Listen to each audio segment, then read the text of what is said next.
Welcome to tonight's online information session, What's Next? Dean Michael Mason and Dean Nancy Dilulio are back to preview the SAGE's first seminar selection process and academic advising that will take place during new student orientation. They will also answer your questions. I'm Jeff Walkowitz, Dean of Undergraduate Studies, and I'll be taking your questions tonight. Please send your questions to summerreghelp@case.edu, and we will answer your questions live on air. If we don't get to your question on air, we will follow up with you shortly. And now to your hosts, Dean Mason and Dean Dilulio. Well, good evening, everybody. Hopefully where you are this evening, it's nice and cool, like it is here in the studio. And we're glad you could join us for our final online information session of the summer. Again, my name is Michael Mason. I'm the Assistant Dean for First Year Students. Along with me is Dean Dilulio, who's the Senior Associate Dean in the Office of Undergraduate Studies. And we're here to talk to you tonight about a few different things. As Dean Wolkowitz mentioned in the opening, talk a little bit about advising, a little bit about what you can expect moving forward. But first, what I'm going to do tonight is to go ahead and jump right into some important dates that are coming up in the next few weeks as we head towards orientation. So take a look at the slide here. You can see that starting with right now, heading into next week and finishing up next Friday on the 26th, we're actually going through the process of reviewing each of your schedules one at a time. One of us in the Office of Undergraduate Studies will take a look over your schedule. If we have any concerns about it, we'll reach out to you. Otherwise, if it all looks good and ready to go, we'll approve it. And you can actually track this process online using the new student checklist. When you look under the first year registration item there, you'll be able to see the status update once you've selected that you've actually registered for your courses. Right after that, once we get all the schedules reviewed, you'll be contacted by the SAGE's office in early August to begin the process of selecting a first seminar. And Dean Dilulio will talk to you a little bit about that here in a few minutes. On August 16th, we are heading right into orientation, so just about a month away from now. International students will arrive for orientation and begin their orientation on the 16th, arriving a few days before that. And then on the 18th, it's Sunday, new students and their families will arrive for new student orientation, with family orientation running on Sunday and Monday. On Tuesday of orientation on August 20th, you'll actually meet your SAGE's first seminar advisor, along with the other students in your first seminar. You all meet over lunch, and during that time, you'll actually schedule a meeting to meet one-on-one with your first year advisor, either on that Wednesday, Thursday, or Friday. So right off the bat, you'll have an opportunity to connect with your advisor, and again, we'll talk more about advising here in just a minute. But I just want to give everybody a quick update on some of the specifics about the schedule review process. So as I said before, the deans in our office, we're currently undergoing the process of reviewing each of your schedules. Again, if there are concerns, we'll reach out to you. We expect to have the schedule reviews complete by next Friday, July 26th.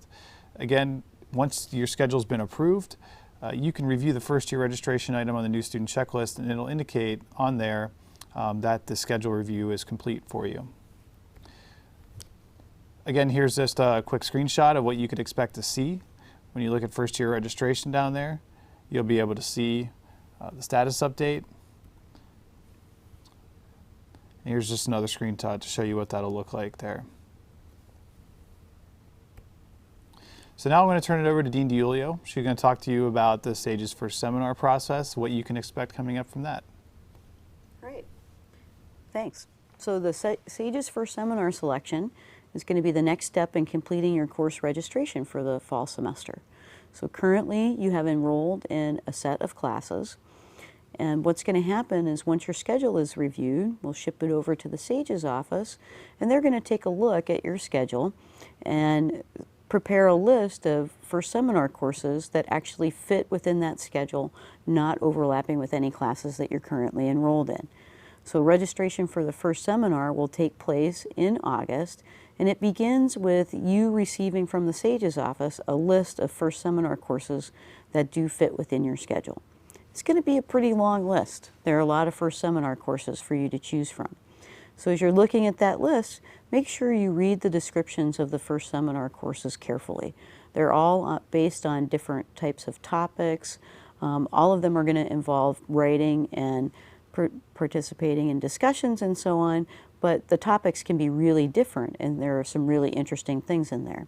So I encourage you to read those course descriptions and choose a first seminar that has a topic that you're interested in. You can use this as an opportunity to follow up on something you've always wanted to learn more about, or an opportunity to challenge yourself and take a first seminar that has its topic something that you've never really learned about before, but maybe you want to know something more about it. Keep in mind that your first seminar instructor will be your first year advisor. And you're going to meet with that instructor, as Dean Mason just told us, during new student orientation. You're going to meet all the other students in your seminar course during new student orientation. You're going to meet as a group on August 20th, and then you're going to have an individual appointment with your first seminar advisor sometime between Wednesday and Friday of orientation week, where you can talk about your schedule and any other questions that you have. So if we take a look at our next slide, this is a screenshot of what it's going to look like when you receive from the SAGE's office the list of first seminar courses that you can choose from.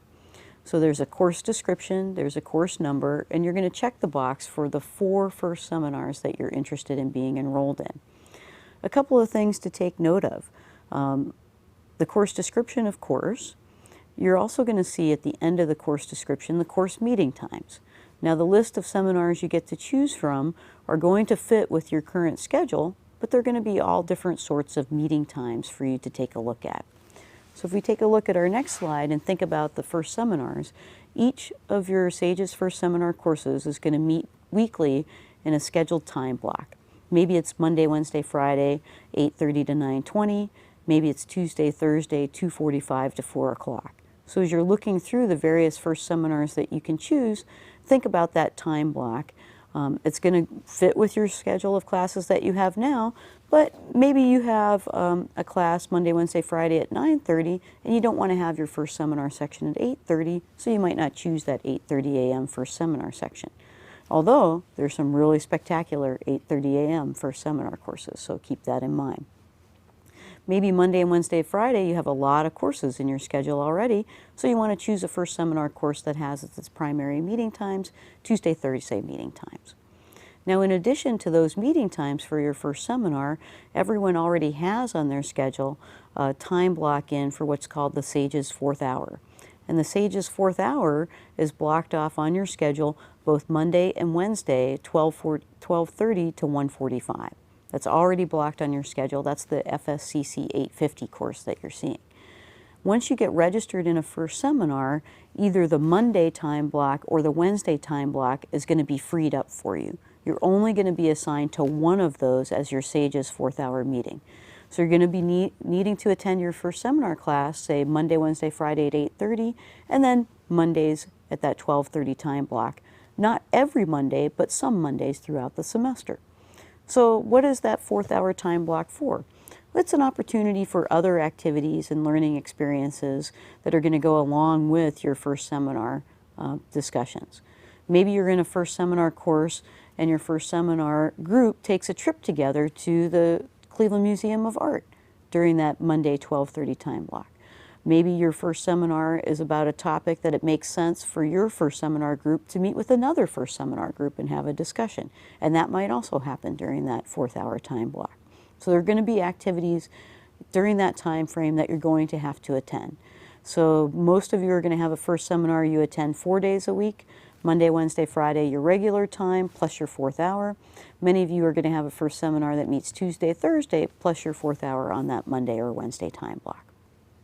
All right, so if you look at your schedule now, you can see here's a sample schedule of classes for the fall. You have your various courses, and that FSCC 850 is holding that 4th hour time block for you. And in addition, when you look at your schedule of courses, you can see that that is holding in place of 4 credit hours, because your first seminar course is going to be a 4 credit hour course. So right now, when you look at your course schedule, you can add up your credit hours and know exactly how many credits you're going to be working toward earning this beginning fall semester. Okay, so For those of you who watched the Registration 102, or when you were working through the registration process and looking at your first year registration guide or looking in the first year information newsletter, you noticed that there was a process put in place for you to request space in closed courses if for some reason a course you needed to take in the fall ended up becoming full. So I just wanted to provide everybody who's done that, who's submitted a request, with just a quick update. We are continuing to review requests and making accommodations where possible. So in some cases, in most cases, and in a vast majority, if not all cases, we're able to accommodate those requests. Sometimes, depending on what the nature of the request is, if it was for an alternate time and you were already enrolled in the course, but you just wanted a different section that met at a better time for you, or things like that, those we might not always necessarily be able to accommodate. But either way, whether we are or not able to accommodate your request, we will be letting you know once that is determined. So you can expect to hear from us in the next week or so, hopefully sooner. If you have questions along the way or just want to kind of ask a question that goes along with that, continue to contact us at summerreghelp@case.edu. And for those of you out there who are wondering, what can I do if I do want to make changes to my schedule later on, remember that the first 2 weeks of the semester are what's called the drop add period, and you have an opportunity then to make any adjustments to your schedule, adding and dropping courses yourself using SIS during that period. So a note on that again, you want to make changes to your schedule starting on Wednesday the 21st, which is when the individual advising appointments begin, and running all the way through the second Friday of the semester, Friday, September 6th, you'll have the opportunity to add and drop courses using SIS. If you want to make changes with times, if you want to try to pick up a course, maybe like a phys ed course or maybe a musical ensemble, things like that. And for those kind of changes, we ask that you just be patient and wait until the registration opens again on Wednesday the 21st to make any of those changes to your schedule. Remember that currently at this point in time, you're not able to make any changes in SIS.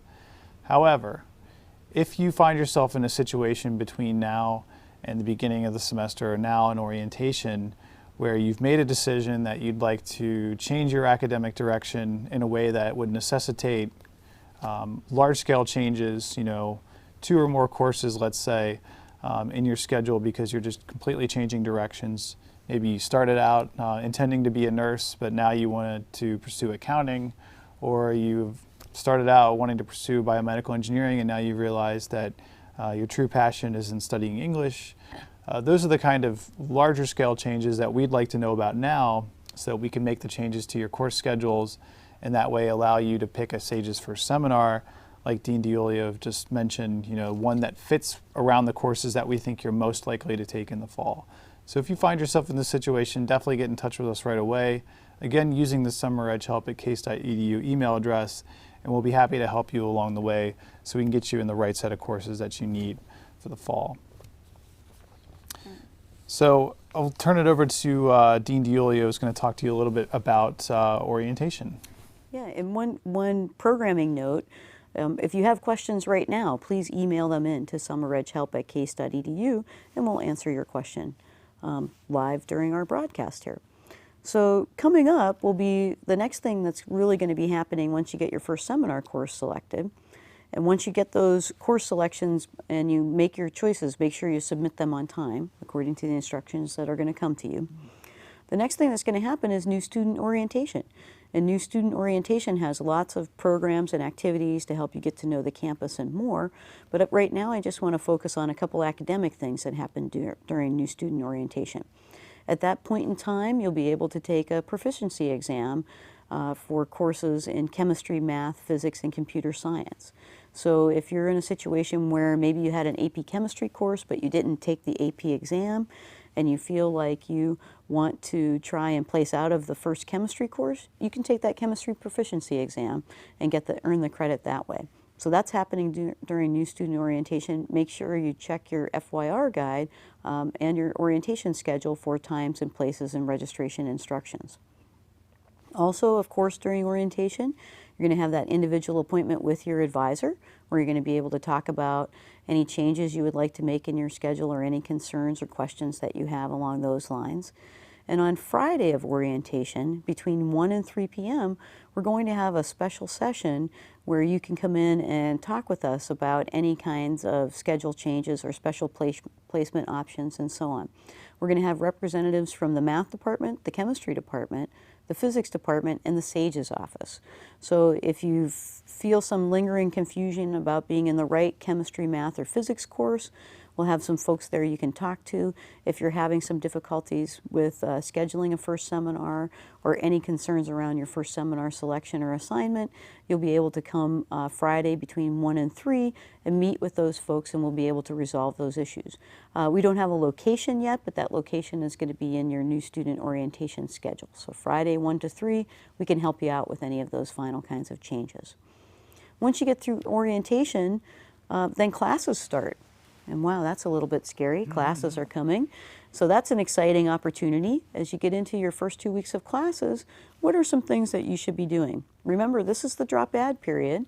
And so if you get into a class in those first 2 weeks and you have some questions about what the course is going to be about, or the schedule, or the professor's expectations, this is the time to ask those questions. So introduce yourself to your professors and ask them whatever questions you have about the course.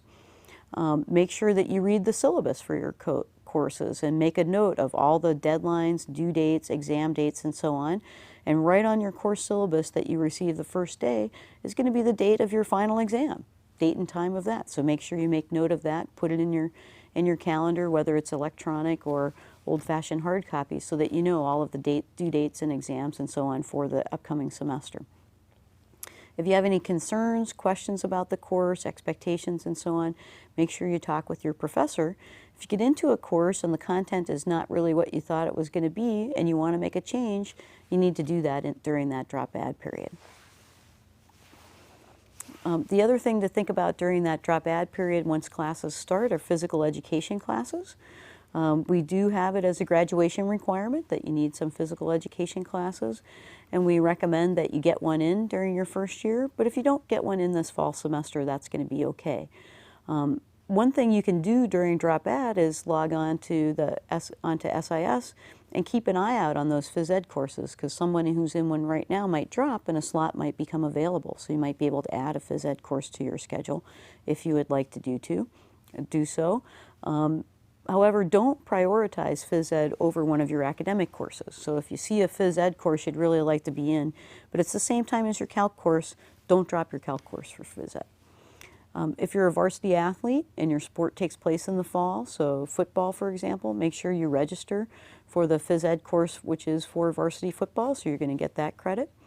And as you're looking at those phys ed courses, there are full semester phys ed courses, there are first half semester phys ed courses. They meet from the start of classes till midterm time. And there are second half phys ed courses that start on October 23rd and meet through the end of the semester. You're able to take whatever range of those suit your interest and your schedule. Remember that phys ed courses are 0 credit hour courses. So if you're going to participate in Spartan Marching Band or take a wellness course, make sure you enroll in those for 0 credit hours so that they can be used to meet your physical education requirement. Okay, so we'll talk briefly about textbooks. Once you've actually got your courses scheduled and once your schedule gets approved, next thing you might start wondering is, how will I know what books I need? There's a couple different ways to get to the bookstore website. Remember that CASE has its own university bookstore, so that's a good resource to help find out what books you need. One of the ways you can do that is if you're looking in SIS and you're looking at your schedule, when you look at the My Class schedule from the Student Center page, the first view of the schedule that you'll see at the bottom when you scroll down, you'll see a link, and it's a little tiny link here on the screen, highlighted in red here, but it says Order My Books. And if you click on that link, that'll take you right to the bookstore website.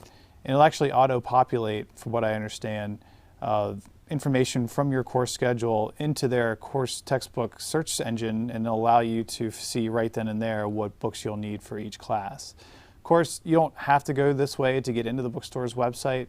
You can just search, through search engine or go through the case.edu webpage, the homepage, to get to the university bookstore's website. But either way, once you get to the bookstore's website, all you got to do is punch in the information about the courses that you're taking in the fall, the course numbers and section numbers, and the instructor name. And once you do that, it'll generate a list of textbooks for you. Just keep in mind as you're looking through that list that some of the textbooks will come up as required textbooks. Others may come up simply as recommended texts. Certainly the required texts you will need for your course. The recommended texts are kind of recommended by the professor, but if you're not quite sure about whether or not you'll need those books, you could always, wait till the semester draws near and try to get in touch with the professor via email, or even just wait until the semester begins and maybe on the first day of class you can talk to the professor. But know that any book that's required for the course, you probably want to have before the semester actually begins, because those will be the central textbooks that you'll need for that class. And it's a good idea to have those right at the beginning of the semester, because you can be assured that after the first day of class, you probably have some sort of reading assignment or some sort of homework assignment to do for your classes. You'll jump right into the semester, so you want to definitely be prepared. There's information in the first year registration guide about textbooks as well, so if you want to read more detailed information about textbooks, certainly look in the registration guide. The other thing that I wanted to mention too that's related to books is the Common Reading Program. So most of you probably have already received your copy of Quiet, Common Reading this year. If you haven't received it yet, just send an email to firstyearexperience@case.edu, and one of the staff members in the First Year Experience and Family Programs office will be happy to help you make sure that you get a copy of that book. But you definitely want to make sure that you've had an opportunity to read the book completely before you get to campus for orientation. In addition to being what's known as the Common Reading, this is really a common dialogue that you're going to have with your fellow students when you get on campus here in the fall. So starting with orientation, there's going to be a series of events, activities, discussions, things that will take place around the book. And so you'll see this theme kind of popping up throughout the year. And so it's important that you've read the book, that you've thought about it. Maybe you come prepared with some thoughts of your own about things you'd want to discuss, questions that you have about the book, ready to engage in a conversation with both your peers and with the faculty on campus, because this will be a nice common talking point that we can all kind of gather around early on in the semester as a representation of what it means to be part of a scholarly community. So it's a really cool endeavor. I know myself, I will be reading the book as well, as I'm sure most of your faculty and the staff that you're working with are. And so it'll be a real nice opportunity for us to get together and have an intellectual discussion around a common theme. As far as new student orientation is concerned, again, if you're interested in knowing the details about the schedule, you can find all that information online. If you just go to case.edu/new students, there's a link there to orientation, or you can go directly to the new students/orientation information HTML webpage. That'll get you right to the schedule. You can download the schedule, you can print the schedule, you can just browse it on your own and call it up as you need to from the website. But again, orientation is just a really fun time. It's a great opportunity to not only get to know the campus, to get to know your fellow students, to get to know the faculty and staff, but there's a lot of activities that help you get familiar with things, help you get excited about things, get excited about all the opportunities that are going to be waiting for you in the first semester and beyond, and get an opportunity to mingle and mix and participate in events that'll help get you kind of introduced to what it means to be a first-year student and what it means to be part of Case Western Reserve University, to be a Spartan, to be part of our intellectual community, to be part of our co-curricular activities that make the college experience really fulfilling and enjoyable. So it's just a really fun time. There's a lot of energy, a lot of excitement surrounding orientation. So we certainly hope that you come ready to fully participate, kind of dive in, put yourself out there and make some of the connections that we really hope this program will allow you to do. So transitioning out of the talk about orientation and some of the different dates and stages that you're going through leading up to your arrival on campus, we also wanted to spend just a bit of time this evening talking about, as far as what's next, what you can expect from certain aspects of relationships that you'll have with the faculty and staff here on campus at Case. So one of the things we like to focus on first and foremost is academic advising. One of the reasons I wanted to talk about this briefly was just because we get a lot of questions from students over the summer who want to know, when do I get to meet my academic advisor? And as Dean Dilulio said, you'll meet your academic advisor during orientation, very early on as a group, and then also in a one-on-one environment. But when we think about this concept of academic advising, some of you may have had different relationships with teachers, with guidance counselors, things like that. And some of those may be comparable in some ways and other ways not. I wanted to give you kind of a brief overview of what academic advising is like at the university level. So when we think about advising, I think one of the ways that it is helpful to think about it is think about it as a relationship.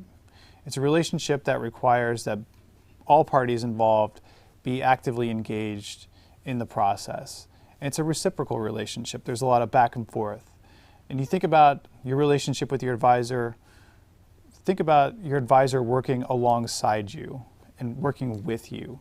You know, someone who's going to be there to guide you, to empower you, to help point you in the right direction, but to ultimately get you to places where you're going to be the one making decisions, you know, making choices about courses that you're taking, about endeavors that you're participating in, about opportunities that you're taking advantage of.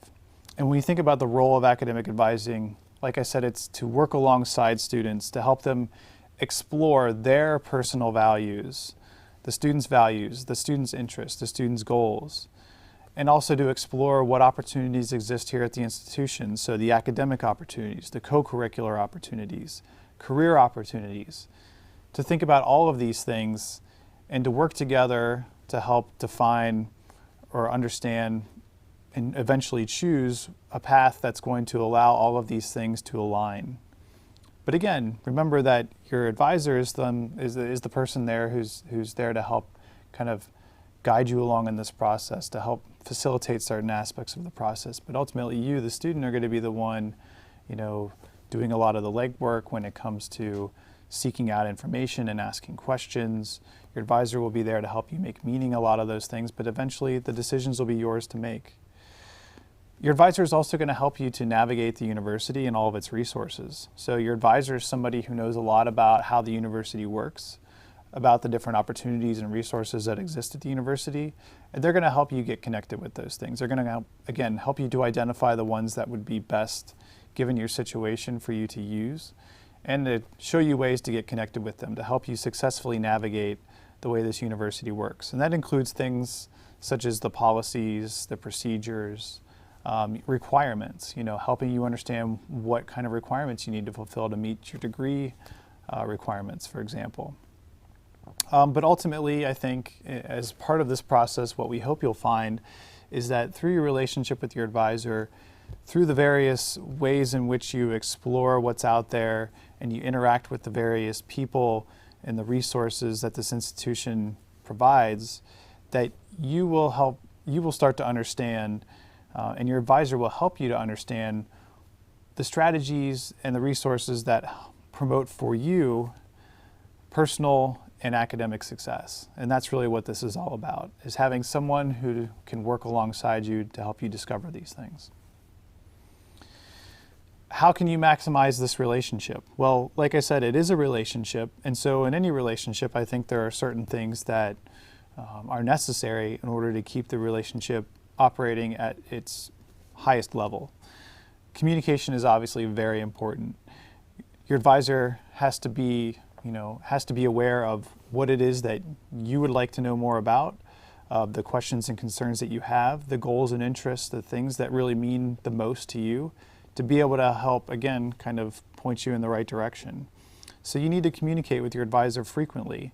Let them know what's going on, whether it's good, something's not going right, you have a concern, you have a question, or you're just kind of curious about something.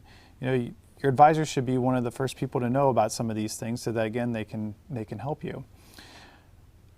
When you think about communicating with someone, though, obviously you need to know, what are the best ways to do that. So when you are starting the process of getting to know your advisor, and a lot of this I'm sure will kind of be talked about early on in the semester with your first seminar advisor, is, what are the best ways to communicate with them?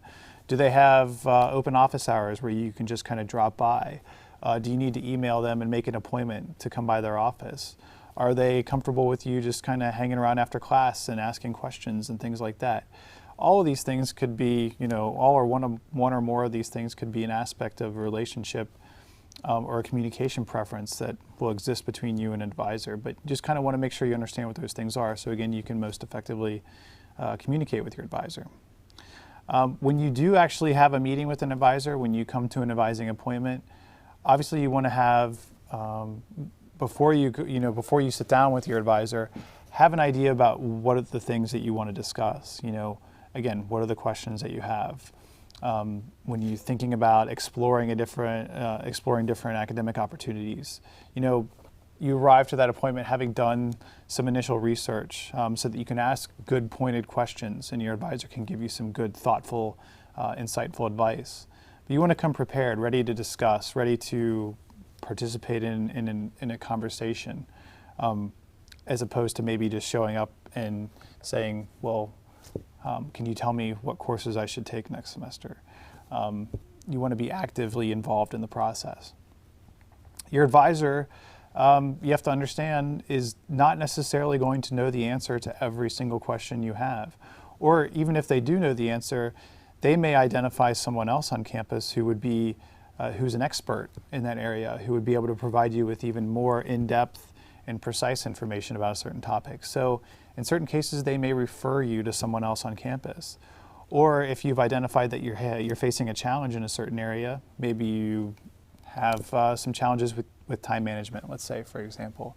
They may refer you to our Educational Services for Students office here, where you could sit down with a staff member there and kind of work out an individualized time management plan.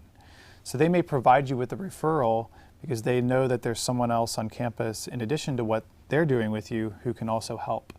And so your responsibility in that case is to follow through on those referrals, and you have to trust that the advisor is giving you a referral because they believe that there's someone who can help you in any given situation in addition to what you two are doing amongst each other. And so again, it's just a good idea to make sure you follow through on those things. And the last thing there, I think, that's kind of an interesting way to think about an advising relationship is that you should expect to be challenged by your advisor. And remember that advising is also a learning process, just like learning processes that take place in the classroom. And what I mean by challenge is, if you were to have a conversation with your advisor and express an interest in a certain area of study, for example, you might expect that your advisor is going to ask you some kind of probing questions about where that interest came from, or why you think you've decided that this is the right path for you. Not necessarily because they don't think that that's the right path for you, but just because they want to help kind of walk you through this process of thinking about, all the different options that you have, all the different ways of looking at a particular question or a particular problem. Because again, their role as facilitator is just to help kind of guide your thinking, knowing that ultimately you're going to be the one who's going to be coming to the conclusion and making the decision. But the advisor is just there to kind of play a role as a catalyst, I guess you could say, for critical and deep thought. So in addition to your first seminar advisor, there are several people that you could go to on campus for advising type information.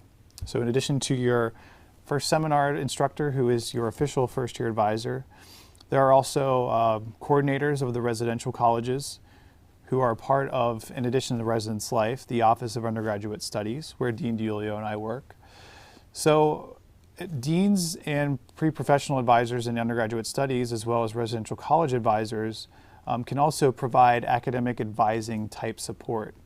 Though they aren't necessarily your official academic advisors of record, we want you to be developing some of those in-depth relationships and academic planning relationships and things of that nature with your academic advisor, but we're also available for help as well, especially when you have questions that relate to some of the more policy and procedural type information. But again, pre-professional advising for those of you who are interested in health careers or legal careers. And also, just in general, if you have a question about something and your advisor isn't immediately accessible, you could always go to your residential college coordinator or stop by the Office of Undergraduate Studies, and we're able to help you as well.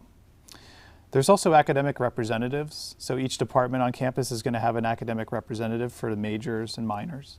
And those are faculty members who've been designated to work directly with students to answer questions that they have about their majors and minors. So you don't have to be declared any particular major or minor to meet with an academic representative. And then when you get to the point where you actually decide that you do want to declare a particular major or minor, it will be that academic representative that you meet with to do that process, to complete that process. So these are good people for you to begin conversing with as soon as you know that you've identified an interest in that area, if you have some specific questions that you think they could answer. Obviously, the university staff in a variety of different capacities, whether it's organizations you're part of, offices that you interface with, they can provide you with advising type information as well. Advising relationships can exist in a lot of different arenas, but also don't forget about your faculty. So the faculty that teach your courses, even though they may not be your official advisors, or they may not hold that title for you, they can also provide you with a lot of very sound, very good information that you could contextualize as advising type information. And so as I talk about faculty, I want to turn it over to Dean Dilulio for just a minute to focus on how you as a student can make the most of your relationship with your faculty when you arrive here on campus in the fall. Yeah, so that's a really interesting question, how to establish those relationships with your faculty teaching your courses. So your first seminar instructor is your first year advisor, and you're going to meet with them right away, and you're going to see them several times a week and talk with them a lot. And so that's going to be a relationship you're going to start working on in that advising capacity. But you're going to have maybe 3 or 4 other courses taught by faculty members. And so I think that the question comes then, well, why should I meet with those faculty? What can they do? What do they know? What resources and what questions can they answer that are going to be helpful to me? So I think on the first level, one of the things to think about is the faculty members that are teaching your courses write the exams in those courses, and they grade the papers and make up the assignments. And so if you have questions about a course or you're having difficulty, they're a great resource. Don't overlook going to talk to the faculty member teaching your course if you have some questions about that course, because they're the ones who are really shaping that course. And remember, the faculty that are teaching your courses, just like the faculty that are advising you, are really working with you to guide you along this process of learning the material, the course content, the skills, and so on that you're going to take away from that course. They're there to help you along the way, and you're responsible for the learning in that course, but they're going to be happy to help you out as you go along. Why else should you meet those faculty teaching those courses? Someday down the road, you might need a letter of recommendation from a faculty member, and it's going to be much easier for that faculty member to write you a letter of recommendation if they know you. So, as we have already advised during that first week of classes, introduce yourself to your faculty, get to know them. And that's not just in your small classes. You're going to have, some of you may be in some classes that are pretty good size. You should introduce yourself to those faculty members as well. It's always good that the faculty member knows who you are and you know who they are. So take that opportunity. And just as Dean Mason mentioned, there are lots of advising type questions that you might want to ask those faculty members. So you might be taking a course in a particular discipline that you hope to pursue as a major. The faculty member teaching that course is going to be able to connect you with some other opportunities to explore that academic discipline. They might let you know about an upcoming seminar, something you're really interested in. They might be able to get you connected with faculty doing research that you would like to participate in. They might know of other opportunities to explore the field outside of the university. So if you're taking a course in a discipline you want to pursue, definitely get to know that faculty member, because they're going to be able to help you along that path, not only with the particular course content, but some advice about other ways to learn more about that particular discipline. And you can always meet with your faculty to discuss course material. And it doesn't just have to be because you have a question or something you don't understand. Faculty teaching courses have office hours, and students can drop in during those office hours and ask questions about what's happening in the course, or if there's something interesting in the course that you want to know more about, you can ask those questions. Faculty can point you in the direction of additional resources to get to learn something more deeply than maybe what's required in the course, just because it's something you're excited about and you want to pursue. And I just want to take a moment to go back to those faculty office hours again. And I have to say, I've been teaching courses for a long time, and I always schedule open office hours in my course. It might be different in other courses, so you need to read your course syllabus. Where I'm in my office, I'm just hanging out, hoping some students come by and chat with me. So take advantage of those office hours. I have to say the first couple weeks of the semester, they're a little bit lonely. So go by, talk to your faculty, ask some questions, get to know them a little bit then. Later in the semester, if you are having difficulty in a course, it's going to be much easier to go in and ask questions of that faculty member if you've already met with them and talk with them in a much less pressure, low stress environment of just saying, hey, I'd like to know more about you and what kind of research you do and what's coming up in the course that I'm taking with you. So how should you meet with your faculty instructors? Office hours are great, but read your syllabus. Some faculty have schedules that are a little bit unpredictable. They might not schedule office hours, but they'll give you an email or a phone number to call to talk with them or get in touch with them, or a way to set up an individual appointment to meet with them. So definitely check that out on your course syllabus. So finally, I think the last thing I want to say is, getting to know your faculty and learning more about the disciplines that they study is one of the best parts of being at CASE. Every student who comes to CASE is going to get the opportunity to get to know a faculty member in the discipline that you're pursuing, and hopefully to pursue some research or some scholarly activity with that faculty member. They are a great resource, so don't overlook them and don't feel like you can only talk to your faculty advisor. You can talk to lots of people for information and advice. Your other course instructors, as Michael mentioned, staff on campus, the Office of Undergraduate Studies, and so on. So as you're beginning this journey, coming to the university, starting your university education, you're going to have a lot of questions. There are lots of people to turn to for answers. Just definitely be prepared to speak up and ask those questions, and we're here to help you out. So I think at this point in time, I think we're ready to go ahead and take some questions from folks who have some. So go ahead. Great. Thank you for all of that information about what to expect over the next several weeks and things to think about between now and the start of the new semester. We have several questions that have come in already, but before moving on to those, let me just remind viewers that if they have questions, they can send them to summerreghelp@case.edu, and we will queue them up for live answers. The first question is from Jason, and Jason noticed on his schedule FSCC 850 as his first seminar course, and he's wondering whether he's already been assigned to a first seminar or whether he gets to choose the topic of his first seminar.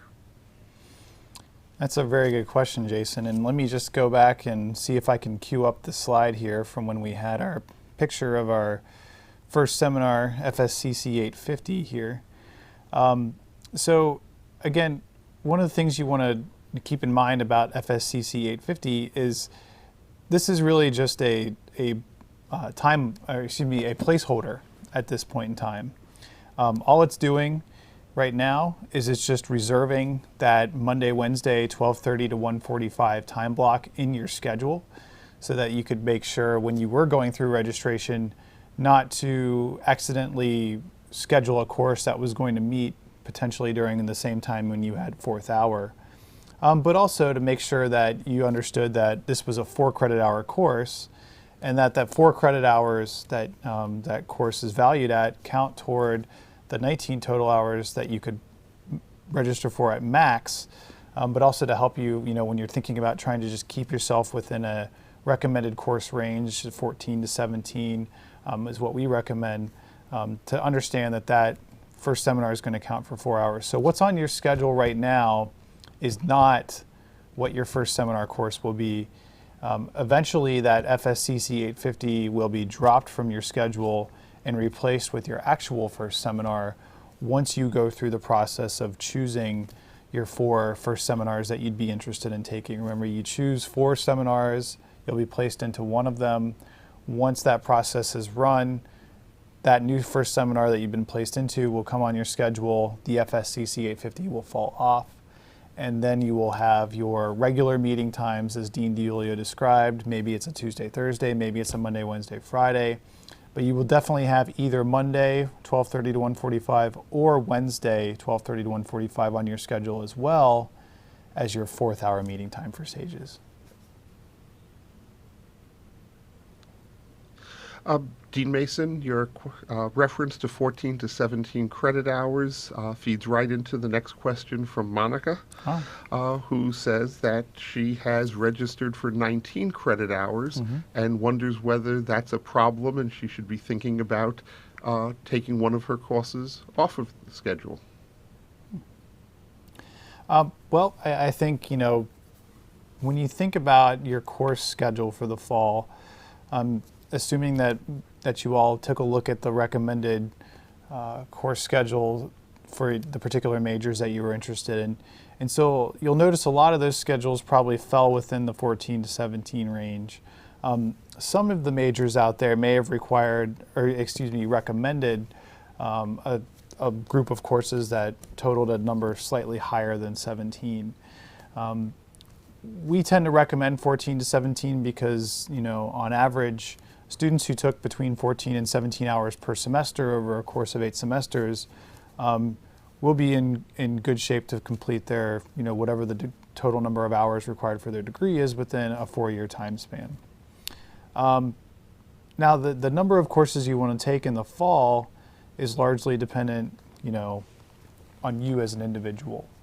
But I will say that 19 hours is at the high end of the spectrum. It's the maximum that we allow for a first-year student to take in their first semester. And so you, in those first few weeks of the semester, if you are scheduled for 19 hours, may look at your schedule and say to yourself, this feels like it might be a bit much. And that's okay. There's nothing wrong with reducing your course load at any point during the semester, but especially during those first 2 weeks if you feel it's in your best interest. Because really what we want in that first semester is for you to get off to a strong start academically and perform as well as you can in all of your courses. So if you feel like 19 hours is too much, certainly you could drop a course. Just make sure to talk with your advisor about which course you think you might want to drop. And they'll be able to look with you at the requirements and the recommendations for the particular major or majors that you're interested in and help you make a determination of, whether or not dropping that course or not taking that course in the first semester might have any impact on future semesters. And as long as everything looks good, they may say, yeah, go ahead and drop it. It might be in your best interest. And if so, you should certainly do that earlier rather than later in the semester. Thank you. The next question we have comes from Tim. And Tim was in touch with someone else who's going to be attending Case Western Reserve and heard that his friend's checklist already indicates that his schedule has been approved. And Tim is wondering whether he should have any concerns that his has not yet been approved. Tim, that's a really good question. So as Dean Mason mentioned already, we have begun schedule review, so that's ongoing in the Office of Undergraduate Studies right now. We got started today, and as we have looked through some schedules and they look good, students are in a good number of courses, the right stuff that matches their intended interest, we're approving those and posting them to the checklist as soon as that approval process is completed for each individual student. So we got a few of those done and already up and approved on the checklist today. We expect to continue doing that over the next several days, so tomorrow and into next week. The only time you need to start getting worried about your schedule not being approved would be as if we get past the 26th. I don't think that's going to happen for anyone. And remember, don't worry about your schedule. If we've come across anything we're concerned about or changes or suggestions we might have, we're going to contact you individually about that between now and next Friday. So don't worry, Tim. Your friend's schedule's been approved, but yours is going to be approved between now and next Friday. We're just working through them. Thank you. The next question is from Jill, and Jill says that she was invited to take the enhanced calculus class, but was feeling a little timid when she registered for classes and chose to register for the regular calculus sequence. She's now feeling that perhaps she made a mistake and wonders whether there's something she should be doing to change that now or later.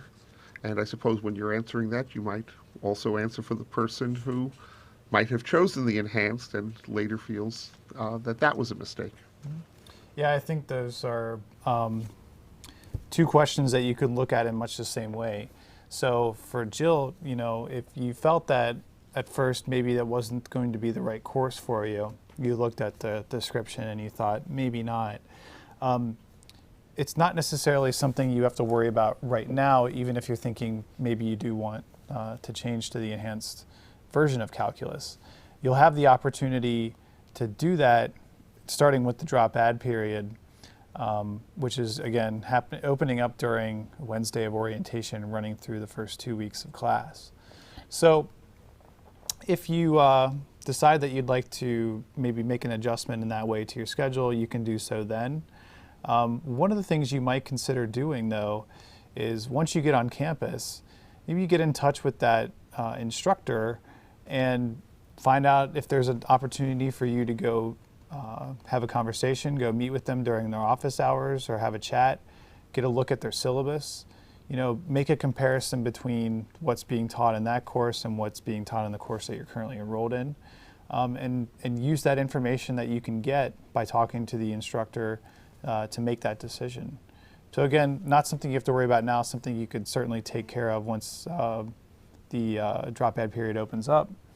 I think the other thing is, if you're in an enhanced course and during the first week or 2 weeks of the semester, you feel that it might be either too advanced or maybe just not necessarily too advanced, but maybe not necessarily to your liking, that's okay. There's opportunities for you to drop that course and enroll in a regular offering of Calc 2 or Calc 3, whatever the case may be, or regular, 121 physics versus 123 physics.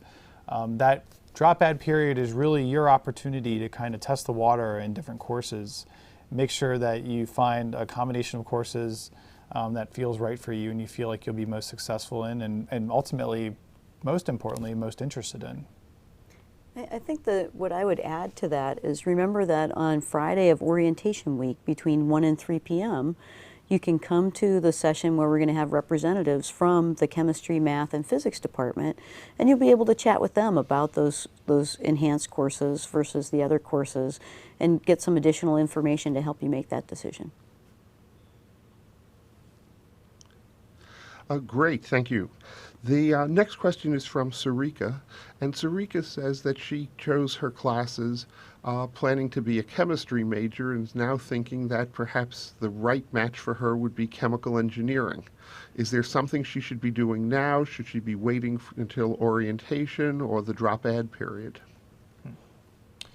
When thinking about the difference between chemistry and chemical engineering, there are some differences between some of the core classes that you'd be taking in the first semester. So depending on what you registered for the fall, we may want to go ahead and try to make some changes now.